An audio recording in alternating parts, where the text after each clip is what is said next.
The concept that God is a God who speaks is a central theme in biblical teachings, signifying the importance of divine communication and the relationship between God and humanity. Throughout the Bible, God is depicted as an active communicator who engages with his creation through various means.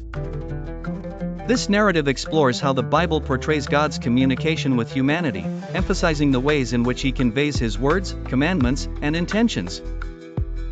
From the beginning of the Bible, in the book of Genesis, we encounter the first instance of God's verbal interaction with creation. And God said, "Let there be light," and there was light, Genesis 1 verse 3, NIV.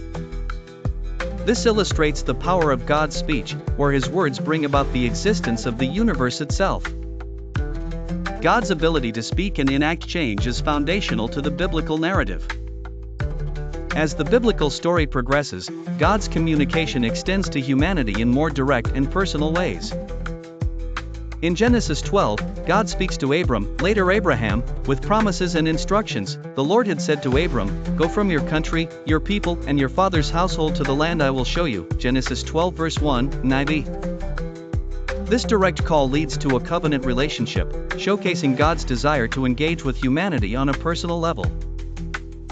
The narrative continues with God speaking to Moses in Exodus 3, where God appears in a burning bush and commissions Moses to lead the Israelites out of Egypt. God called to him from within the bush, "Moses, Moses." And Moses said, "Here I am," Exodus 3 verse 4, NIV.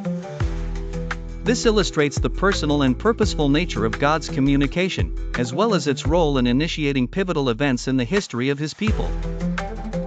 A significant aspect of God's communication is the delivery of the Ten Commandments at Mount Sinai. In Exodus 20, God speaks directly to the Israelites, providing them with foundational laws for living, and God spoke all these words, Exodus 20 verse 1, NIV. This moment underscores the authoritative and instructive dimension of God's speech, intended to guide human behavior and ethics.